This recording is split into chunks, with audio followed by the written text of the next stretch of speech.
अगर आपको survival movie देखना अच्छा लगता है तो ये कहानी आपको बहुत पसंद आने वाली है। ये मूवी एक रियल स्टोरी पर बेस्ड है जिसमें एक कपल अफ्रीका के वीरान डिजर्ट में फंस जाता है जहां उसकी जिंदगी मौत से भी बदतर हो जाती है। कहानी के शुरुआत में जून 2015 का सीन दिखाया जाता है जिसमें हम एक कपल को देखते हैं जो प्लेन से ट्रेवल कर रहे हैं, जिसमें आदमी का नाम वीड होता है और उसकी गर्लफ्रेंड का नाम लीजा होता है। ये दोनों बीच पर वेकेशन के लिए जा रहे होते हैं।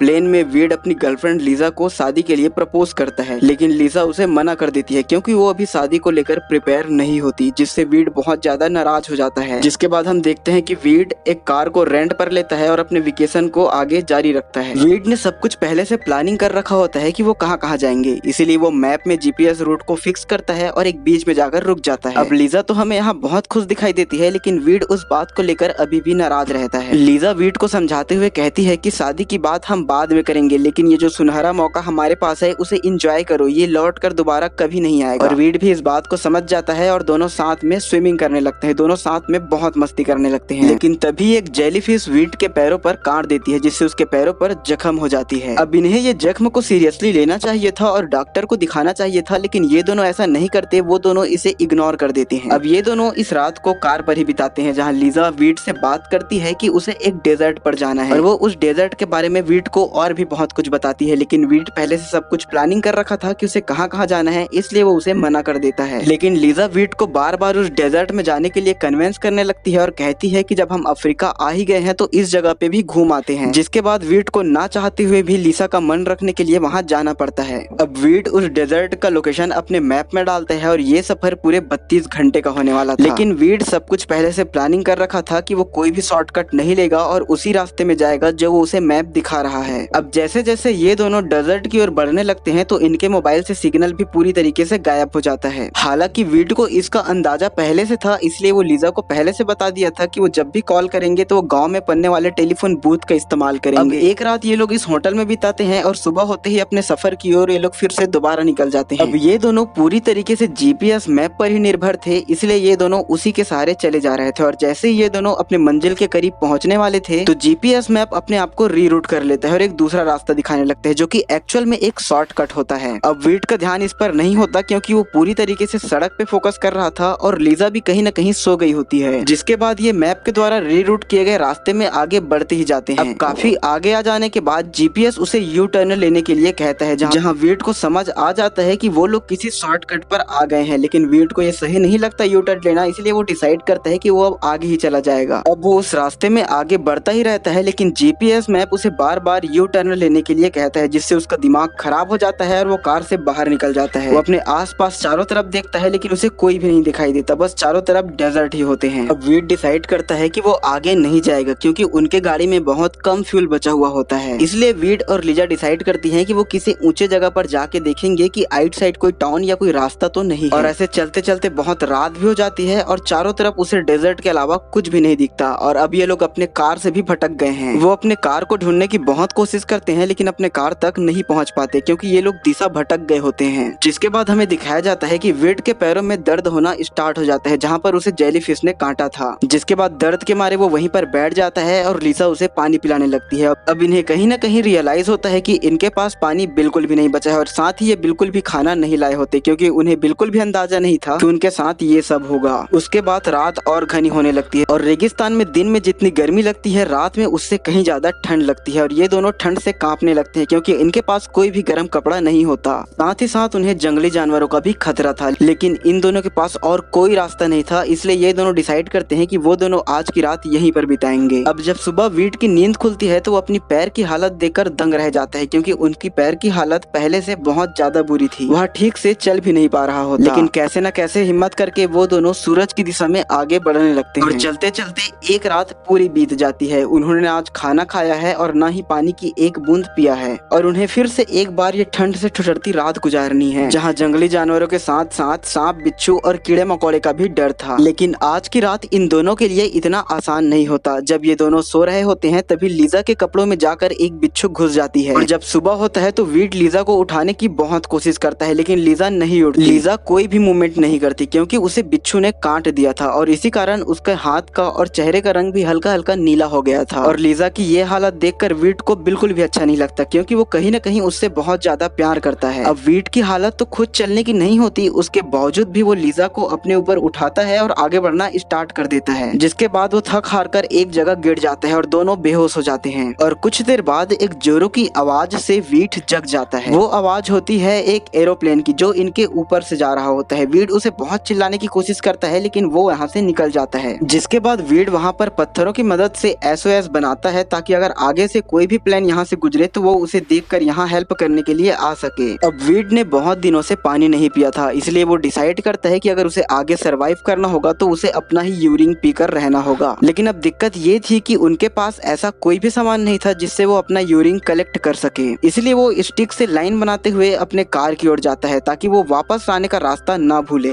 और जैसे ही वीड यहाँ से जाता है तभी लीजा को भी होश आ जाता है। लीजा अपने आइट साइड वीड को ना पाकर तो थोड़ा घबरा जाती है, लेकिन उसकी नजर अपने कंधे पर पड़ती है, जहाँ पर उसे बिच्छू ने काट रखा था। इसलिए वो अपने हाथ को बिल्कुल भी नहीं हिला पाती और उसे कहीं ना कहीं ऐसा एहसास होता है कि उसके आसपास कोई जंगली जानवर है। इसलिए वो यहाँ से जाने लगती है और यहाँ से कहीं दूर चली जाती है। दूसरी तरफ वीड को अपना बैग मिल जाता है, जिसमें से वो बोतल को निकालकर उसमें अपना यूरिन स्टोर करता है और उसे पीने लगता है, ताकि वो जिंदा रह सके। उसके बाद वो लीजा के पास वापस जाने के लिए यहाँ से निकल जाता है, लेकिन वहाँ पर पहुँचते पहुँचते उसे रात हो जाती है और लीजा को वहाँ ना पाकर वो जोर जोर से चिल्लाने लगता है। अब लीजा को वीड की आवाज तो सुनाई दे रही होती है, लेकिन रात में उसे समझ नहीं आता कि आवाज आ कहाँ से रही है। दोनों एक दूसरे को ढूंढने की बहुत कोशिश करते हैं। उसके बाद वो थक हार कर वहीं बेहोश हो जाते हैं। जिसके बाद सुबह हमें दिखाया जाता है कि लीजा बहुत ही ज्यादा प्यासी है। वो पेड़ पौधों से पानी निकालने की कोशिश करती है, क्योंकि उसने पिछले 3 दिनों से पानी नहीं पिया होता। अब वीड को भी होश आ जाता है और वो लीजा को ढूंढने के लिए एक बार फिर वहाँ से निकल पड़ता है। वीड एक रास्ते पर पहुंच जाता है, जिसके बाद वो डिसाइड करता है कि वो उस रास्ते को छोड़कर नहीं जाएगा और उसी रास्ते में वो आगे बढ़ने लगता है। जिसके बाद वो अपने कार तक पहुंच जाता है। वो जल्दी से अपने कार के अंदर घुसता है और खाना या पानी ढूंढने लगता है, लेकिन उसके कार में एक लाइटर के अलावा और कुछ भी नहीं होता।